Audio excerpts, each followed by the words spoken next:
In 1992, a U.S. soldier would decide to settle down in the small mountain town of Granby, Colorado. Hoping to build himself a lasting source of income, he did what any smart businessman would at the time and invest in some property. And as luck would have it, he would go on to find himself a pretty nice 2-acre piece of property for a steal. And with it, hoping to utilize his blue-collar skills to build himself a muffler shop that would let him retire. But his dreams of peace will slowly start crumbling down over a sewer line.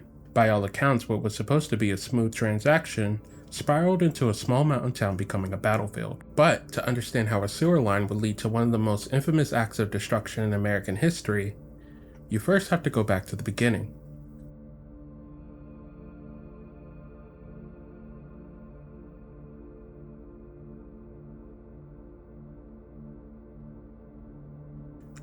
Welcome back to another deep dive, and as always, I'm your host Cypher, and I hope you enjoyed the video that I prepared for you today. But before we begin, if you like hearing unexplained stories and dark encounters, consider leaving a sub and dropping a like. It's free and it helps the channel get more exposure as we narrow into our goal of 100 subs. And with that, thank you all for watching. So, to understand the story, we first have to understand the man at the center of it, Marvin Heemeyer. Born in 1951, Marvin was a young boy raised on his father's dairy farm in South Dakota. Marvin was a very hands-on kid, always taking apart and putting back together his father's equipment. And he had a knack for him, always wanting to understand how they worked for himself. And while he was a very hands-on learner at home, he wasn't the hottest when it came to formal academics. In fact, going on to graduate 28th out of the 29 students in his high school. Academics aside, he never really let that keep him down. So after graduating, he decided to go learn some new skills with the United States military in 1971. Eventually, the military would give him his first taste of Colorado while being stationed at Lowry Air Force Base, and after serving his military term, he would be honorably discharged in 1974. Looking to go out in the world and build something for himself, he kept reminiscing on the time that he spent in Colorado. And he decided that he didn't really have to leave, and he could just live there. Marvin really hit the ground running in Colorado, going on to buy himself 2 pieces of property, one located in Boulder and one located in the mountain town of Grand Lake, and decided to turn both pieces of property into their own muffler shops. He leased the shops to 2 local men in the area and worked between the 2 during the weeks. And the setup was pretty great for Marv as he had 2 forms of passive income coming in. While he was no means rich, he was pretty stable as he didn't start a family of his own. So he could use the extra money that he made to buy himself some really nice snowmobiles for his hobby. With the spare time on his hands, he would go snowmobiling in the mountains, where he would go on to make his first couple friends in Colorado, even going on to lead a search and rescue mission after one said friend got trapped by a micro avalanche.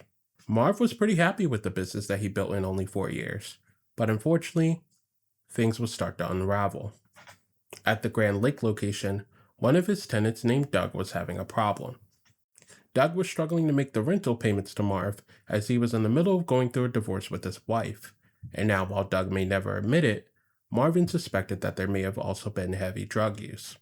And with all Doug's troubles, he made the choice to give the shop back to Marv. While this was a bit of a setback for Marv, he was able to lease the shop to another tenant, who just so happened to also be named Doug. And considering everything that happened with the first Doug, it may have been an omen when he came to the second Doug, as unfortunately, the lease ended very early. And without another option, as Marv couldn't run back and forth between 2 cities, he decided to accept the loss and sell the Grand Lake location. And with the closing of the Grand Lake shop, this freed up a lot more time for Marv, as the shop in Boulder was still doing pretty well with the current tenant. Marv took this opportunity to not only help a friend out, but to also gain back that second lost source of income. So, Marv began the hunt for a new piece of property, unknowingly getting ready to open Pandora's box. Marv and Jeff did it. While searching for the perfect piece of property, they would come across the building of their dreams. Marv would see an ad in the local paper about a bunch of properties being auctioned off by the federal government. And one particular piece of 2-acre land caught Marvin's eye. And while this land was nice, what made this property perfect was the building on it. It was over 3,000 square feet and had 3 bay doors. It was the exact building they were looking for to start this garage, and it also helped that it didn't need much work done to it. So Marvin informed his friend of the plan that he would go to the auction and try to bid on it, with one stipulation. While the property was great for all their needs, Marv didn't want to overspend if he didn't have to, so he set a hard limit of $66,000 for the property. So the day of the auction finally came around, and Marv was pretty pumped for it. He waited around while the auctioneer went over a couple of the other properties until the marble of his eye finally came up. And after the auctioneer went over all the property details, only one man would raise his hand, placing his starting bid at $25,000. To Marv, this bid overjoyed him, as his hard limit was $66,000, with the starting bid being less than half of what he originally intended to buy the property for, and only one person going for it. He happily countered-offered with $30,000. And what happened next from Marv's account could only be described as a scene from a movie. The original bidder would jump up on his chair and counter-offer $40,000, which would be fine on its own, he's kind of passionate about it. But the whole time while bidding, he was staring directly at Marv. And Marv, still below his hard limit, counter-offered with $42,000. And in Marv's mind, a man acting like that would surely counter-offer, right? No, he never counter-offered him. And with Marv's highest bid still in, the auction ended. And after the auction ended, to Marvin's surprise, the man he was bidding against wanted to meet. I don't know, man. I don't think you should meet the guy that you were bidding against, especially if he was.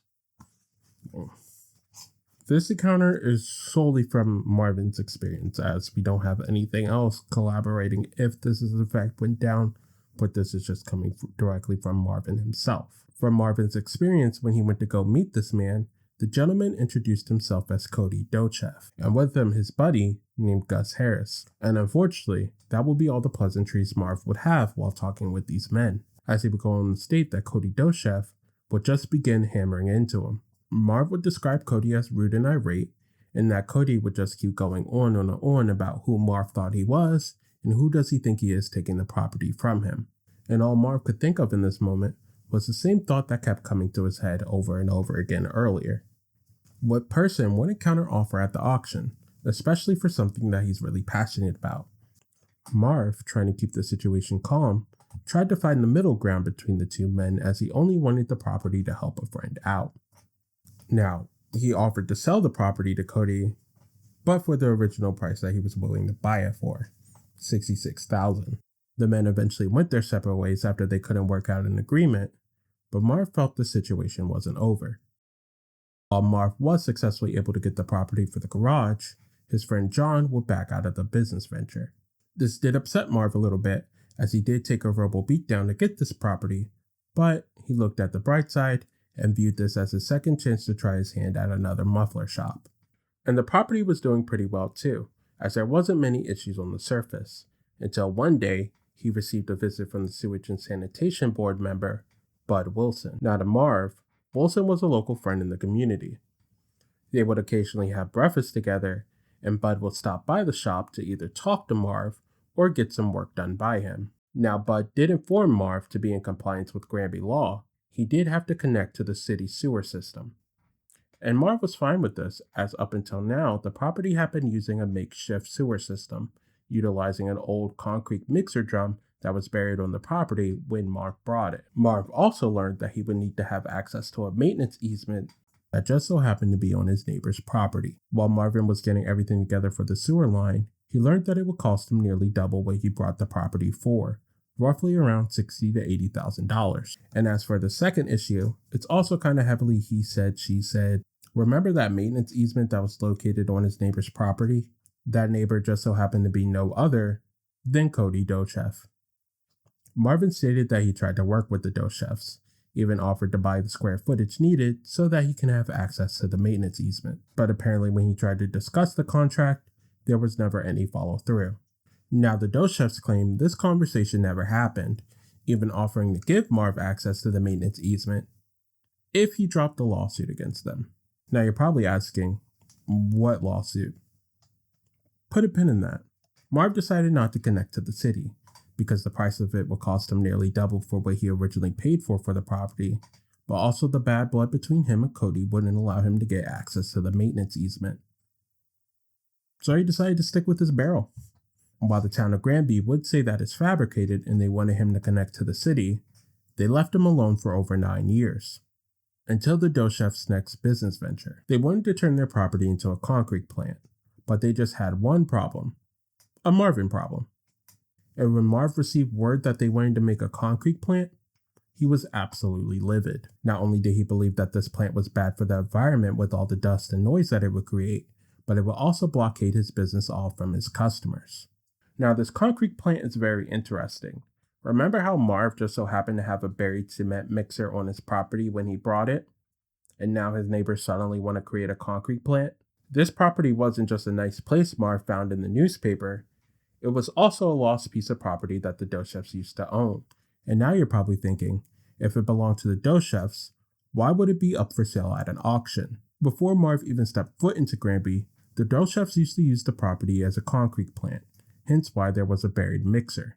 Now, the dough chefs originally opened that concrete plant as a business venture, but during that point in time in the 1980s, the interest rates for property at the time was pretty high, and the economy itself was slowing down. While the dough chefs were able to bring in money, they weren't bringing in enough to cover their interest rates, and eventually defaulted on their loan. And the bank eventually repossessed the property. But like I said earlier, the economy wasn't doing too hot.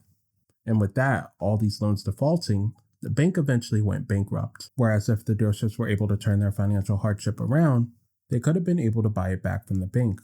But since the bank itself collapsed, the federal government collected it under the RTC program. The Resolution Trust Corporation absorbed defaulted properties and tried to auction them off to get back money, so that way they could funnel it back to the American government to lower taxes for the people. Which is why Marv was able to buy the property in the first place, as it was one of many that the government was trying to salvage to spare the American people. And once Marv got hold of that information, it made sense to him why the dough chefs was so harsh towards him. And the dough chefs also realized that this new concrete plant that they wanted to make would also be bad for Marv's business, so they offered to buy it from him.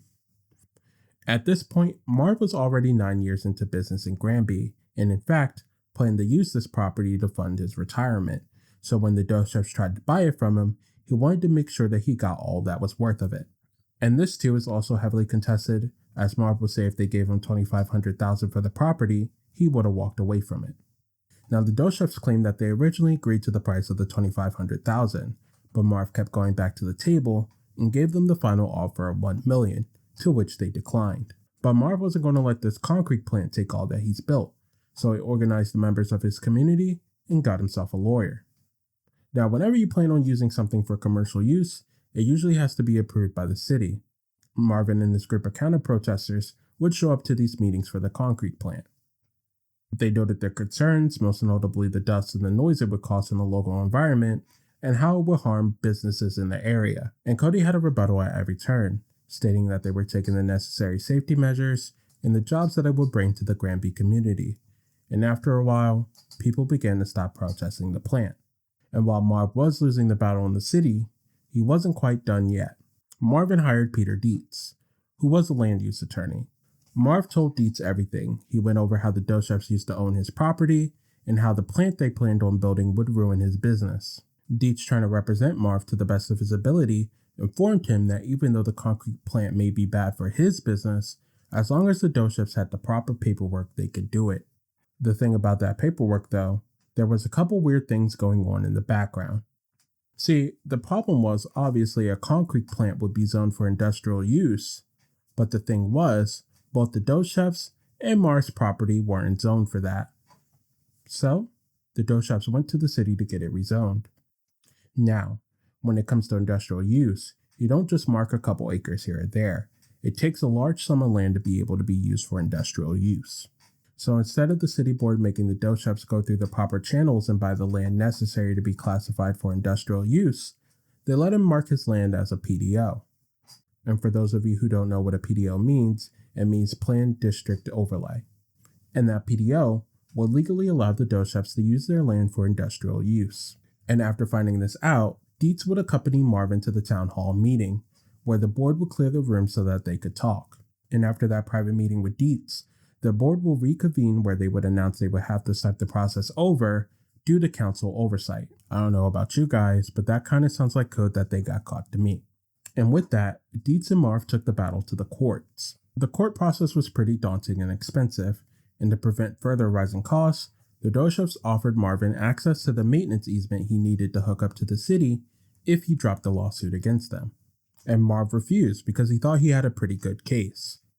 Unfortunately, in April of 2002, Marv would lose the case against the Doshevs.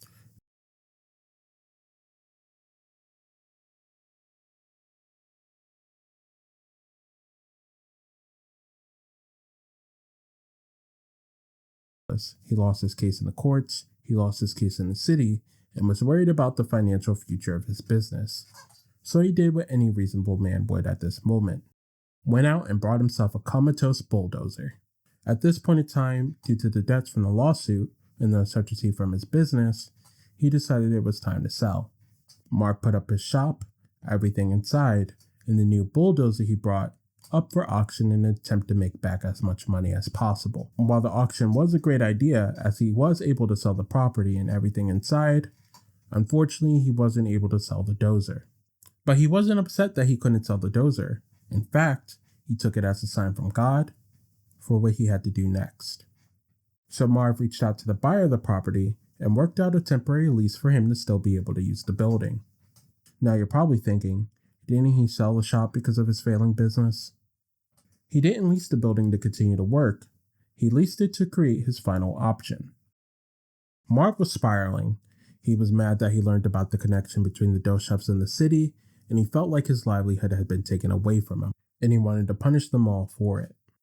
So he took his dozer and backed it up into the shop, and surprising him, it fit through the bay doors. These events began to fuel Marvin's religious psychosis. He believed that not only the fact that the dozer didn't sell, but that it was able to fit inside the shop in the first place, was God's sign to him that he had to take action on the town. So he got to work. With the sale he made from his property, he began to buy armored plating and bulletproof glass. The building process took him over a year and a half, and he decided he had to live on the property to maximize the time spent building it. He modified the cabin with armored plating, and since he could no longer see outside the dozer, he installed cameras under bulletproof glass so that he could see the outside world. And to increase his damage capabilities, he mounted 3 firearms to the dozer: a Barrett 50 caliber semi-automatic rifle, a FN/FNC semi-automatic rifle, and Ruger Mini 14 rifle. This thing was no longer a regular bulldozer, it was a do-it-yourself tank, and to Marvin, he was shocked that no one caught him while constructing it, as during this time, the new property owner had insurance adjusters coming out to inspect the property. And when anybody asked him, "Hey Marv, what's that giant thing under the tarp?" he told them it was a cryogenic prototype that he was working on with the help of a university professor to help keep bulldozer engines cool. And that makes sense, like, yeah, we keep dead people cool. Why not do it for bulldozers? And with his tool of vengeance created, he set out to enact judgment against all those he thought wronged him, stating, sometimes a reasonable man has to do unreasonable things. And with that, Marvin just busted out of the walls of his old business and headed towards his neighbor Cody Doshev. He arrived at the Doshev's property and just began raining carnage, taking the dozer through any man-made structure he could find. Cody owned the property at the time, tried to defend himself the best way he could. He took a nearby tractor and tried to go toe-to-toe with this behemoth. But Marv was ready for him and completely rammed Cody's tractor to the side. His rampage didn't just stop at Cody's concrete plant. He also took this beast into the city. He demolished the local police department, the town hall, a local bank. Anything that was in his way was completely destroyed. And at this point, the police force was kind of utterly useless. Any of the firearms they had wasn't strong enough to pierce the armored shell, and anything that they put in front of the dozer to try to stop it was simply rammed out the way by Marvin. At one point, a police officer even tried jumping on top of the tank and dropping a flashbang down the exhaust pipe. But unfortunately, that did nothing. The only thing the police force could do at this moment was right alongside this tank and try to alert any of the nearby residents of the tank's trajectory. It was only when Marvin began decimating this local hardware store that the police found their opening. As Marv was going through the building, they took the tractor that he pushed to the side earlier and used it to block the entrance. And since Marv couldn't turn around to ram the tractor out of his path, his only option was to continue going through the building. And with that, the roof collapsing on top of the dozer, and Marvin pushing it to its limit to get out of the store, the engine eventually gave out on him. And with the local police surrounding him, waiting on welders in the area to be able to crack the armor open, Marvin was completely out of options. Rather than surrendering to local law enforcement, Marvin decided to take his own way out with one of the mounted rivals inside the cabin. And with that, the Killdozer rampage came to the end, with over 2 hours of complete carnage, leaving multiple businesses destroyed and over $7 million in damages done to the city. This incident was a tragic one, as it ruined multiple people's lives and ended in a man taking his own life. Whether it be through small town politics or simple misunderstandings, a man felt the need to destroy everything that he thought wronged him. The town of Granby did take years to recover from this incident, with a couple businesses not being able to reopen. The people of Granby try to heal from the past and try to move forward the best way they can. If you enjoyed this story, thank you for sticking around, and if you would like to hear more stories like this, consider dropping a sub and leaving a like, as it's free to do and lets me continue doing what I love to do best. With that, thank you all for watching, and see you next time.